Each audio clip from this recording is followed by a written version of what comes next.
Why do people refer to you as Mr. Big? Oh, I don't know why. Look, fair dinkum, I really don't know why they'd say that.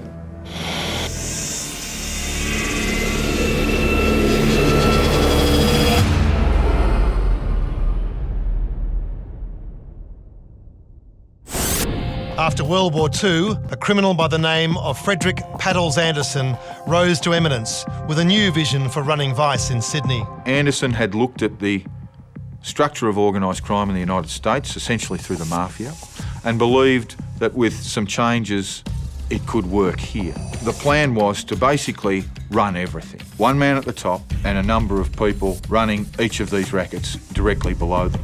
Paddles' protege was a ruthless standover man called Lennie McPherson. He was the man for the transition in Sydney of racketeering from the old days of organised crime to modern organised crime. The man who would one day become Mr. Big was born Leonard Arthur McPherson in 1921. He wound up in Gosford Boys' Home, a notorious institution where violence and abuse were used to rehabilitate children. Len McPherson made no secret of the fact that he was physically abused during his time at Gosford Boys' Home. Certainly it made him a ruthless man and a violent man. Lennie was caught several times by one of Sydney's most influential cops of the day, Detective Ray Kelly. Kelly seized the opportunity to exploit Lennie's failings as a crook and turned him into a police informant. The quality of the information that McPherson was able to provide Kelly made Kelly a hero within the police force. And in turn, the quid pro quo to that was, I will turn a blind eye to your many and manifest crimes, Len. While Lennie McPherson was bashing and extorting his way through Sydney's brothels and casinos, another Balmain crook, Stanley John Smith, was saying, I do, to the love of his life. That same year, Stan met his second life partner, Mr. Big himself. Stan developed a fearsome reputation as an enforcer and became an asset to Lennie in his ambitions to run racketeering in Sydney. This fearsome duo became a trio when Lennie's prison mate George Freeman joined the firm. They were known as the Team, and each player had their role. Freeman is a bookmaker. Freeman makes his money by fixing races, bribing jockeys. I fix the race, put your money on number 3 at Rose Hill. McPherson is an old-style 1950s, 60s gangster. His job is racketeering, nightclubs, prostitution, brothels, the sins that everyone can accept. Stan is the school prefect. His job is to keep everything in line. In the 1960s, anybody who challenged Len McPherson would end up dead. Paddles Anderson had taught Lennie that anyone who didn't comply or threaten their enterprises had to go. Lennie obliged and is believed to have been responsible for 10 murders during the 1960s. But murder isn't good for business, unless that is, you've got police protection. Robert James, Pretty Boy Walker. Pretty Boy Walker was another bludger, and he'd commenced basically trying to take over some of Len McPherson's brothel territory. Walker had bashed Stan for assaulting a prostitute. Some days later, Stan went to Walker's house to sort him out, but Walker had a gun and opened fire, wounding Stan in the chest. And Len McPherson took the opportunity of his marriage to his second wife, used that as an alibi so he and Stan Smith could go and pursue Pretty Boy Walker and kill him.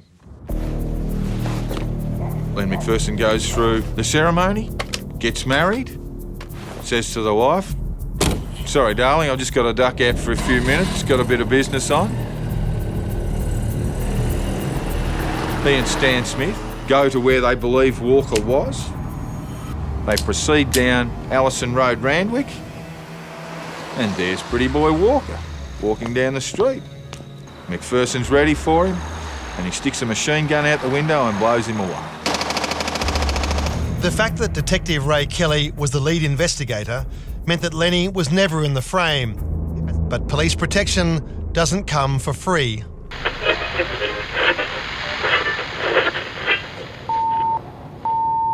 Ronald Ryan and Peter Walker have escaped from Melbourne's Pentridge Prison. It is believed that they have fled to Sydney. Ronald Ryan had sought Lennie's help in getting out of the country. Lennie agreed and arranged a meeting in Sydney. Lennie told Kelly. Kelly went out and arrested them. And of course they were extradited back to Melbourne. Kelly was made a hero and Ronald Ryan became the last man hanged in Australia. Lennie wasn't publicly given the credit, but that's the sort of thing he did do. Lennie's information was so valuable to police that in 1967 he got away with murdering a man right in front of two cops. The victim was a hitman, Raymond Ducky O'Connor, he'd been feuding with. He asked O'Connor to meet him in the Latin Quarter nightclub to discuss a truce. The lights went out for no more than a minute. Suddenly, shots rang out. It was around this time the mentor-protege relationship between Lennie and Stan began to change.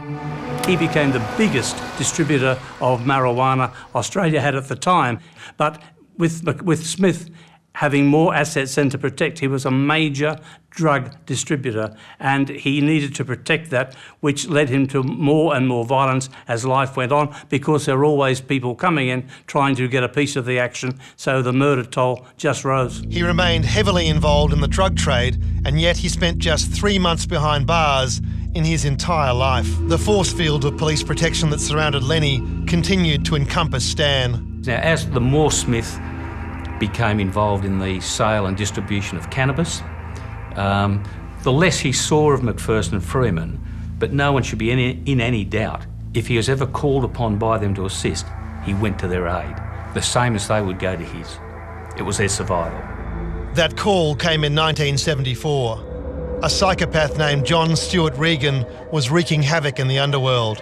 He became a threat to the very system that Freeman, McPherson and Stan depended on for their livelihood. But Regan stepped beyond the pale when he was suspected of murdering a toddler he was babysitting for a girlfriend. Regan had to go, and his murder was arranged. He was shot 8 times with bullets from 3 different guns and was left dead in a pool of blood on the street. Stan soon returned to his dope business, which was centred in the Byron Bay hinterland of northern New South Wales.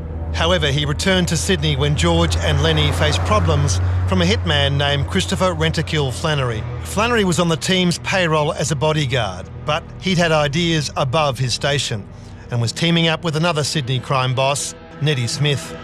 You then had Flannery and Nettie Smith starting to move around the SP network, where Flannery was making his views known that he wanted to be paid protection money, that he was going to take over the Freeman network. The final straw came when Flannery shot a serving New South Wales policeman, Michael Drury. Shooting a policeman is always bad for business, and it raises the spectre of other relationships being exposed, other after effects. And so at the end of the day, I think George Freeman, Lennie McPherson, Stan Smith and others couldn't take the risk on this guy. It's widely believed that Freeman lured Flannery to his home under a ruse. He had a new machine pistol to give him. Flannery never got to handle the gun, but instead was on the receiving end of its power. The gunman was Stan Smith. By the early 1990s, the police protection Lennie had enjoyed for so long began to wane. The coppers he dealt with had either retired or moved on. At Central Court, an angry Lennie McPherson criticised the National Crime Authority after being committed to stand trial for an alleged assault. Without police like Ray Kelly to keep him out of prison, Lennie was vulnerable. In court, he faked having Alzheimer's disease in a desperate attempt to avoid jail. He continued the lie in a television interview. My wife went to Alzheimer's and learned all about it so she could watch me. And she knows that I am slowly deteriorating. She told me, you don't want to put them through it because you see what I know what's happened to my brothers. They're just nothing. My sister's dead. No one wants to know you. Are you frightened of going to jail?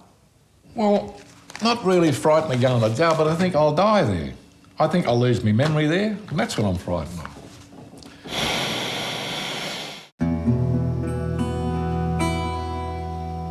Numerous appeals based on Lennie's alleged Alzheimer's failed, and he was sent to Cessnock Prison. In 1996, Lennie died of a heart attack inside Cessnock Jail.